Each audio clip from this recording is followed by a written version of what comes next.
Welcome to the Illinois State Board of Elections Division of Campaign Disclosure tutorial on A1 reports. In this lesson, you will learn what an A1 report is, when to file an A1, and lastly, how to file an A1 report. To begin, A1 reports are a required disclosure report that gives both the public and the Board of Elections prompt notice that a large contribution has been received by a committee. Specifically, an A1 report is required to disclose any receipt of $1,000 or more in a single transaction from any single source, including cash receipts, checks, loans, in-kinds, and funds from a candidate to their own committee. A1 reports are required year-round and must be filed within time-specific windows, which we will cover in a moment. There are penalties for any late or non-filed A1 reports.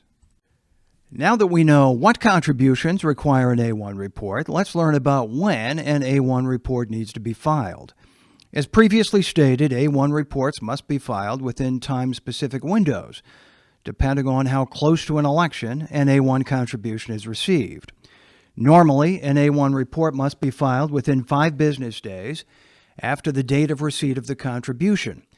This 5-day window shrinks to 2 business days if the contribution is received within 30 days prior to an election in which your committee is participating. To calculate your required A1 filing window, first you will need to know the date the receipt was received. A contribution is considered received on the date a committee deposits it in a bank, financial institution, or other repository of funds. Therefore, the date of receipt is not necessarily the date the committee is given the contribution. Similarly, the date of receipts for in-kind contributions may also vary. The date of receipt for an in-kind is generally the date the committee is notified or becomes aware an in-kind has taken place, and/or the date the committee actually received the in-kind goods or services. Once the date of receipt has been established, an A1 must be filed within either the 5 or 2 business day window, depending on whether the contribution is received within 30 days before an election. Initially, a committee may choose to file an A1 report either electronically or on paper. Once a committee's activity adds to $10,000 in combined activity during a single quarter, the committee will no longer be allowed to file on paper and will be required to file all reports electronically. To file electronically, the committee will need to first set up an electronic filing account with the Board of Elections by calling either the Springfield or Chicago office.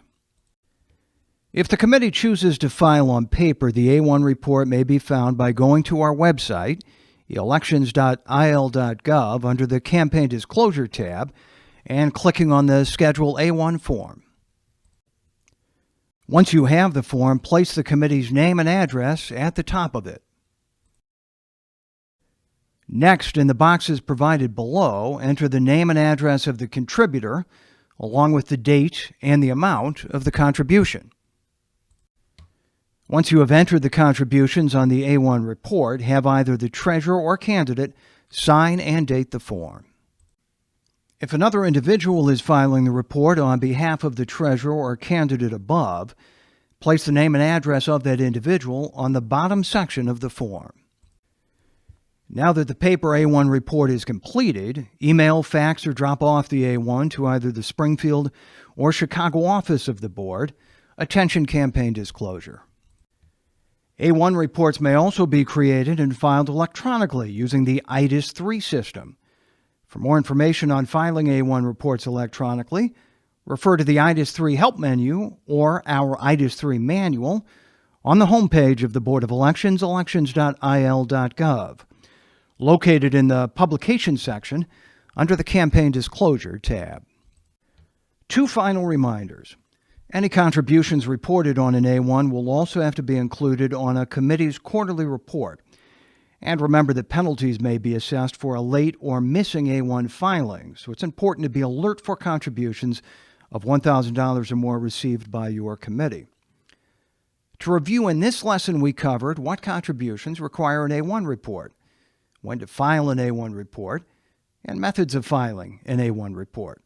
For more information, see our additional campaign disclosure tutorials and publications, or contact campaign disclosure staff in either our Springfield or Chicago offices. Thank you.